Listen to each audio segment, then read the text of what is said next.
Hello and welcome to Fulcrum 5.0, the consulting conclave at XLRI Jamshedpur.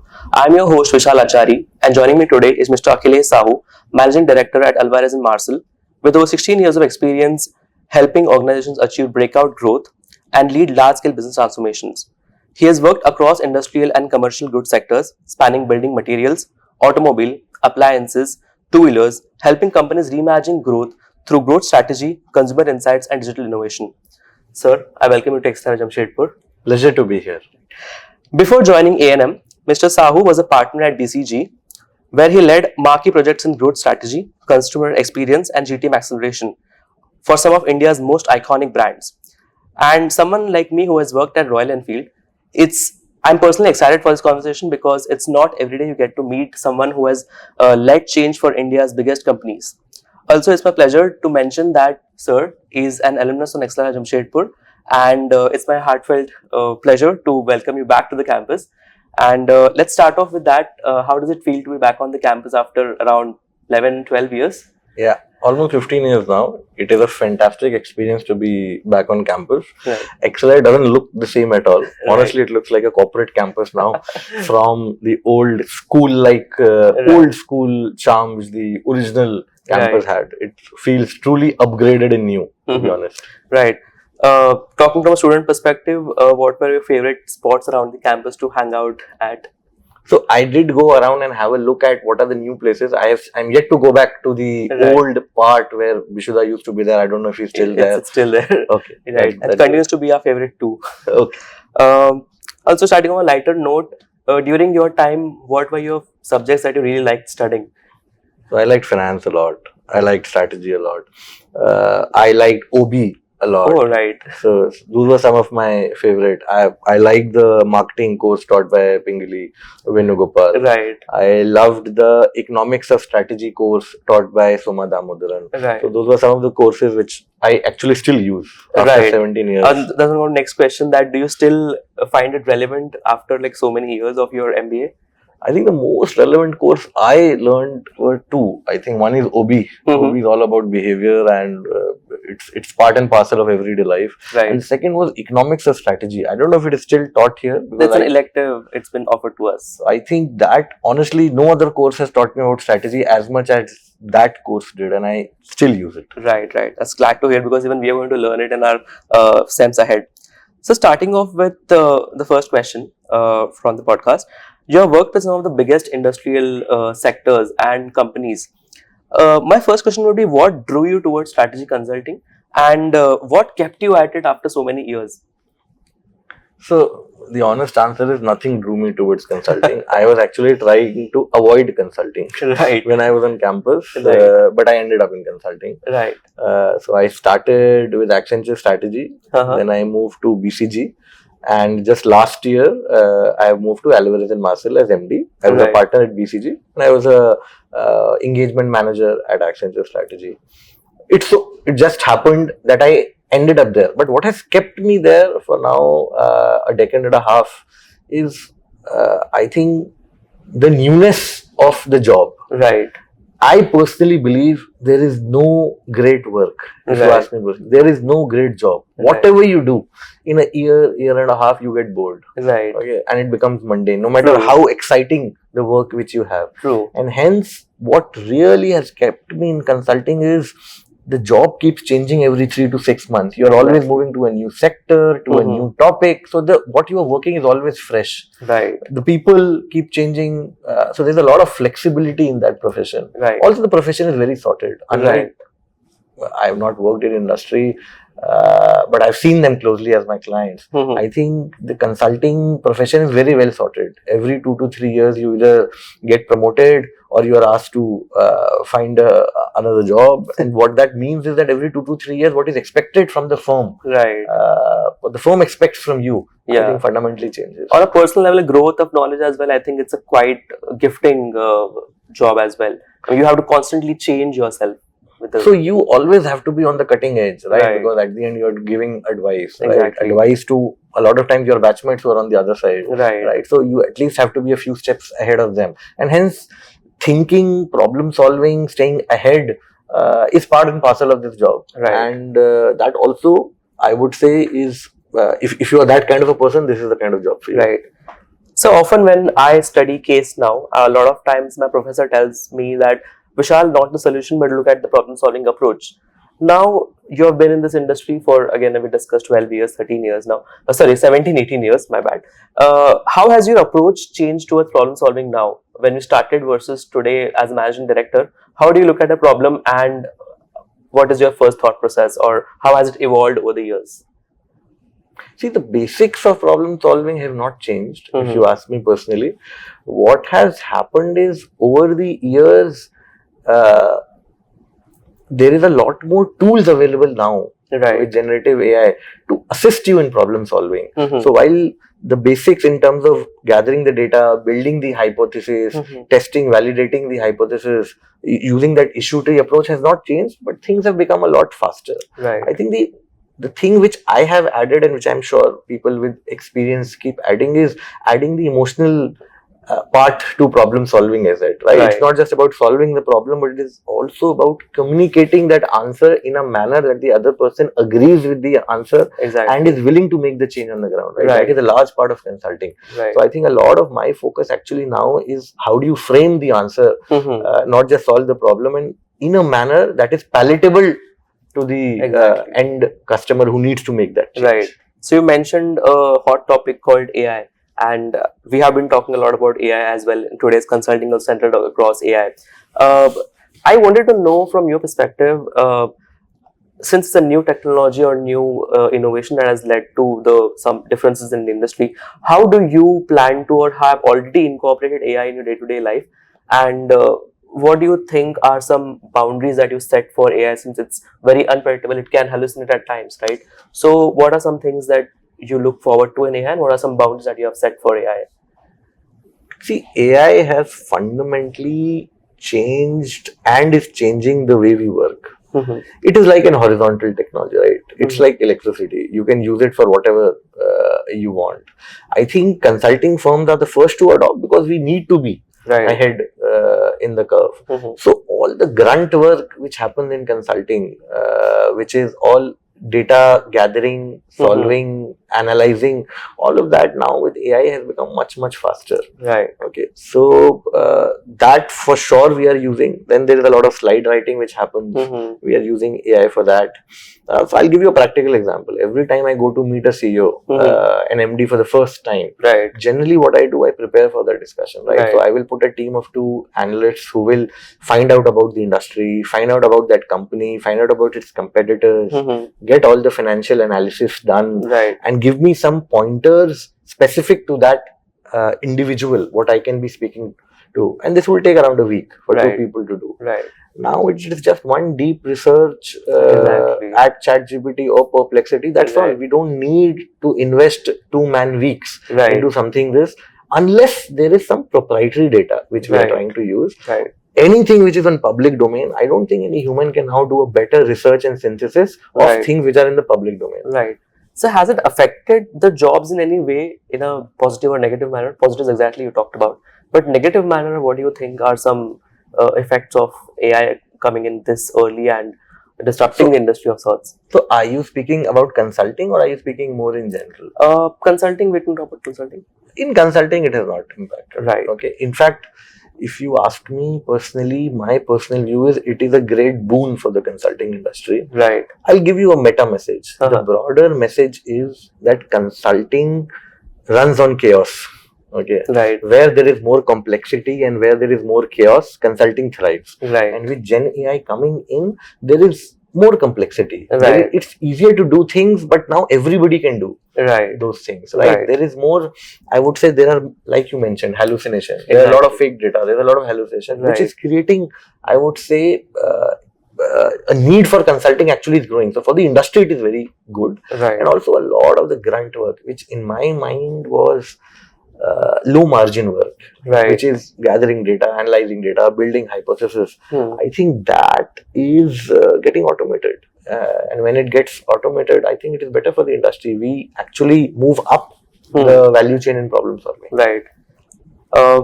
Pivoting towards your experience now, you have worked across industries and What are some of the industries that you really like working? Like a problem comes to you, like, okay, I want to work on this one. I'm picking this one. What are some of those industries that you are like constantly looking for? If I get something here, I would go in and pick this up. Yeah, so you are asking this question to the wrong person. I work in all the boring industries, steel, cement, power, all of that, which are all the not so exciting part of the world because I'm an industrial goods guy. Right. The only real industry which is exciting within the domain, which I enjoy a lot, is automotive. And automotive because it is, I would say, it has all the functions, if I may say, which you study in MBA, right? Right. It has a product, Yes. sales, marketing, Digital. after sale, digital. So all functions are there in automotive, and it is also going through exciting times. The industry is going through a fundamental shift. Exactly. And hence these are exciting times to be part of automotive. Right. So that brings me to a question that product innovation and customer experience, right, are some buzzwords today, right? We keep everybody talking about CSAT score, NPS. Everybody wants to increase their NPS scores.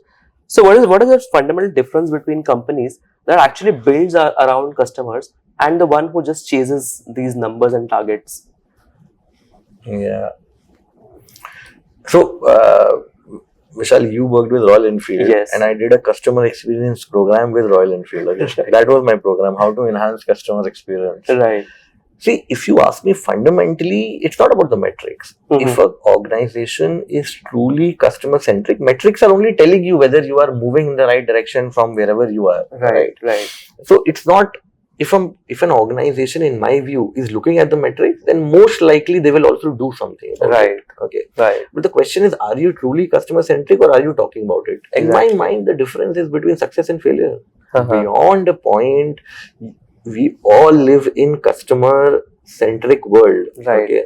Even the boring industries I spoke about. Like I am right now working with Johnson Control. It is one of the world's largest HVAC chillers company. They sell to all building companies, real estate companies, data centers. Okay, it's a B2B company. Even they are becoming more and more customer centric. They have reorganized their entire organization to say that we will now focus on industries rather than focusing on products, because we are not selling products. Our customers are industries, right? And hence, so everybody has to become more customer centric. It is just a matter of time. If you are not taking enough feedback in a world which is now changing so fast, it's a matter of time where decline will start very, very quickly. Right.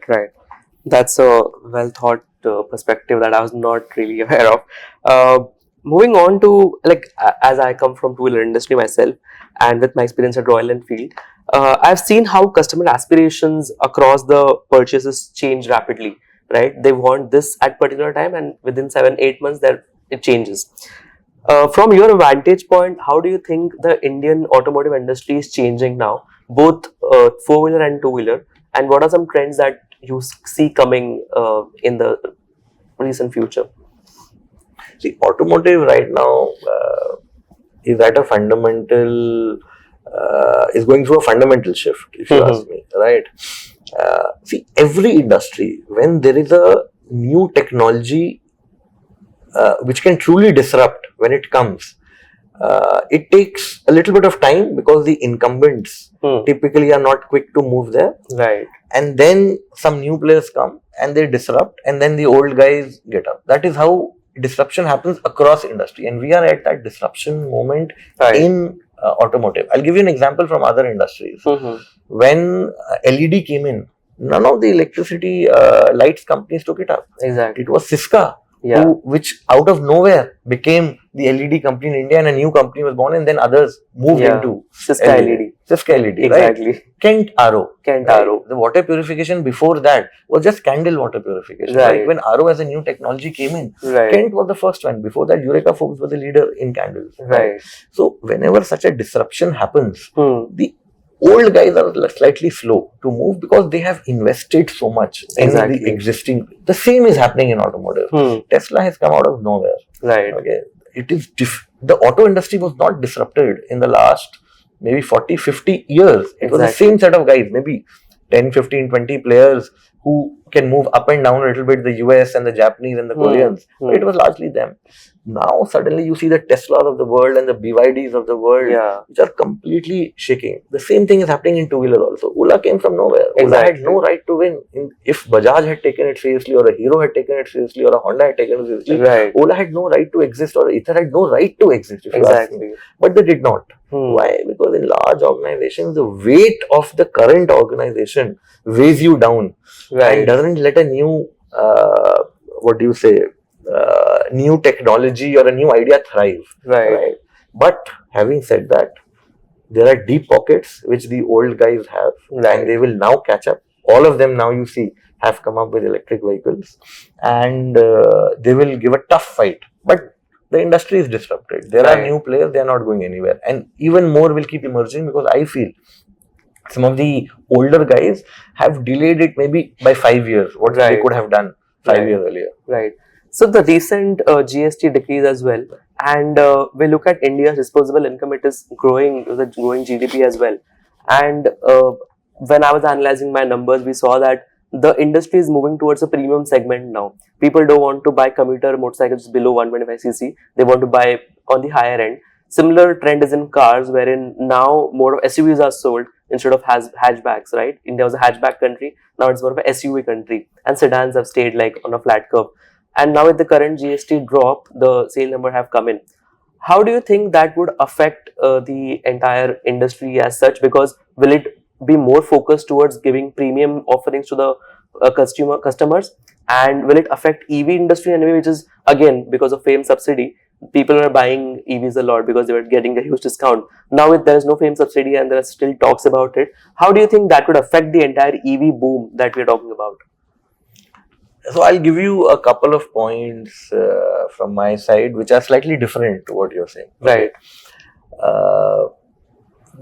SUVs did not start selling more. Small cars became unaffordable because of the taxation structure. Got it. It is not SUVs. From 5, 6, maybe 8 years back, cars used to start between 2 to 3 lakhs. Now the smallest ticket size is 6 to 7 lakhs. And hence people who could afford a car 7, 8 years back cannot afford a car today. Okay, because their incomes have not doubled in this much time. What has happened is people who are slightly above, who are already buying, say, a Honda Cities, are the only people left in the market who can actually still buy cars reasonably well, and they have moved to SUVs. Right. I think with the change which the government has got on the duty structure, again small cars will start becoming affordable, and it's a great step by the government. And it will start becoming again affordable to some extent. It's not fundamentally going to change, but a little bit affordability has increased because of that. Okay.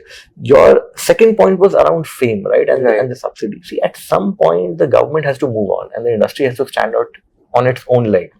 Initially, they gave it a little bit of a thrust and push for that to happen. But I feel now is the point when multiple things for electric cars are coming together. Number one, the original OEMs are actually putting their weight behind. So electric cars are now no more a adapted version of an IC car. They are pure play electric cars, right? So if you see the latest cars from Mahindra, Curve EV, they are awesome. They are just good. BE6, XC9, they just look great, right? And hence, they will sell on their own. They don't need any subsidy because they are not really competing with IC. They have created a segment for themselves. Right? Also, with the battery prices coming down, I think we are very, very close to matching the prices. So I don't fundamentally think government needs to do a lot of support anymore. It will automatically move in that direction. Right.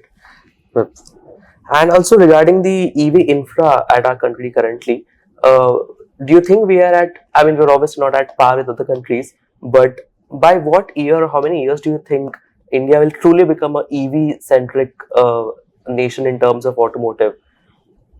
See, EV infra, when you talk about, if you're talking about charging stations, see, that might again fundamentally get disrupted. See, what is the challenge today? It's not that charging stations are less. The charging time is high. That is if you ask me, between range, charging time and infra, the biggest problem to solve for the industry is charging time. People do not have 2 hours or 4 hours to charge on a daily basis. It takes 5 minutes to fill a petrol. Why can't it take 5 minutes? And that is already happening. BYD in China has launched with the latest technology 14 platforms in which it takes 5 minutes to charge. Suddenly this existing infra will start looking excess. Right. If we can reduce the charging time, we have already solved the range problem. Most cars now are coming between 400 to 500, except the commercial ones where we are trying to reduce the price. So we have solved the range problem. I don't think you need more than 4 to 500 kilometers in one charge. I think now we have to solve charging time, and infra will automatically look enough. The only other thing which I will request the government, if they can look at it, is it is still extremely difficult and complex to install in existing societies, apartment complexes, because those societies are not allowing it. They are old. I think that is where somewhere the government can step in and can, they don't have to invest, but from a regulatory perspective, they can step in and they can make it easier for people to upgrade the electricity infrastructure in apartment complexes, and that will solve it on its own. Everybody will put his own charger. Yeah, I think the charging point mentioned was more metaphorically similar to the phone thing. First, we used to have phones with bigger batteries, then we used to carry power chargers, power banks, and now we just have fast charging with us. Exactly. So, I see it happening pretty soon now. So, as India's manufacturing and customer experience ecosystems evolve, what are some major trends in those areas you see? You can pick up maybe 2 industries or 3 industries and talk about some trends here. Or in general, if you want to take it in a different way, you can do that as well. So on manufacturing, I think we are seeing a lot of support and push by the government. I think that is fantastic. And government, I would pat the back on the government to say that on strategic sectors like rare earth, semiconductors, electric vehicles, batteries, they have launched targeted schemes to incentivize. And the world is looking at China plus one, Everybody is looking for an alternative to China. I think this opportunity came in 2018 and as a country we missed it. At that point in time in Southeast Asia, really took, that was when the first Trump tariffs had come, but they were largely directed at China. And Southeast Asia really benefited from it. With this second wave, I think we are in a good position. I understand there is some challenge with tariffs which is happening, but I'm sure the government will resolve it over time. And after that, there is a lot of opportunity to really double down on critical manufacturing in India. So I think that is one. The second big trend is, I think, digital manufacturing, So there is a lot of, I would say, what we call as industry 4.0. Now it is moving actually towards 5.0, right? So there is a lot of opportunity to upgrade the manufacturing which happens in this country, in which, and as consultants, I can tell you almost every organization I speak to. Yesterday I was in Calcutta and spoke to at least 3 different promoters in the steel industry. And all of them are looking to upgrade their manufacturing facilities. So I see a good future there. So that brings us to the end of the conversation. Thank you very much. On a final note, for young professionals listening to us and who want to be in consulting like me as well, what's one belief, mindset or principle that you think they should carry as they move forward in their career to the audience? I would say if you are interested in consulting, the most critical mindset is about staying curious. Stay curious.